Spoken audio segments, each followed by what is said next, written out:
नमस्कार सर, मेरा नाम राजू है। आज का टॉपिक है 1 करोड़ का लोन लिया है या आरबी से या किसी भी बैंक से, तो एक्चुअल में वो जो है ना 1,000 में चुकता होगा, क्योंकि ईस्ट इंडिया.com ने तब से लेकर अब तक हमें 10,000 टाइम्स डिवेल्युएट किया है।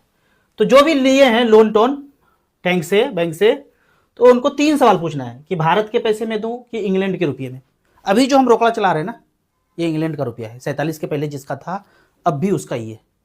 अपना वाला था आज़ाद हिंद करेंसी, आज़ाद हिंद बैंक, उनको तो टपका दिया गया अपने वाले को, बॉस जी को। फिर जो बचा वो इंग्लैंड ही बचा, तो उनका ही रुपया चल रहा है रोकड़ा अभी भी, प्रूफ है हमारे पास। दूसरा क्वेश्चन पूछना है असली रुपये में दूं कि नकली रुपये में दूं। नकली रुपये में लेन देन करना तो गैर कानूनी है, हम भारत के ईमानदार नागरिक हैं, तो असली रुपये में लेन देन करेंगे। बताऊंगा कैसे नकली रुपया चल रहा है।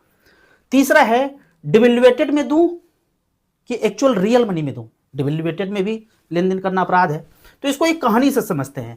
एक राजा हुए, ईमानदार वफादार, जिनके अंदर ईमानदारी वफादारी कूट कूट के भरा हुआ था।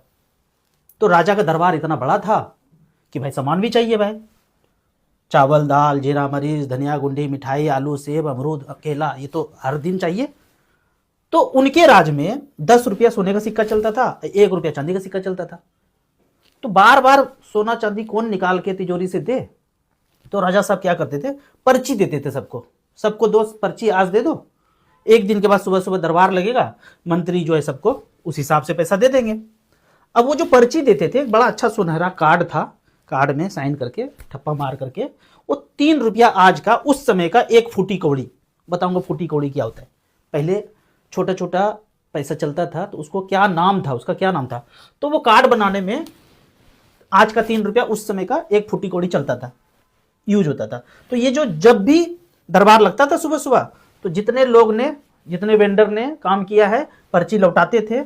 10 रुपये सोने के सिक्का के हिसाब से, 1 रुपया चांदी के सिक्का के हिसाब से, कम है तो फूटी कौड़ी दमड़ी ये सब के हिसाब से छोटा छोटा आना पैसा चलता था, उस हिसाब से दे देते थे। रोज ऐसे होता था, पर्ची इशू करते थे, पर्ची लेके आते थे, वापस सोना चांदी मिल जाता था। तो राजा इसके लिए क्या करते थे, रिजर्व बैंक ऑफ पर्ची रखते थे। जैसे अभी है ना आरबीआई, वैसे राजा साहब ने क्या किया, जितना पर्ची इशू किया उतना सोना चांदी संग्रहित करके एक गोदाम में रख दिए, तिजोरी में भर के, कि भाई सुबह सुबह आएगा पर्ची दे देना। अब ईमानदारी वफादारी उनमें तो कूट कूट के भरा हुआ था, उस हिसाब से सुबह सुबह 10 बजे तक बराबर कर देते थे, समीकरण सिद्ध कर देते थे, भाई जो जो पर्ची है वापस कर दो। अब पर्ची जो है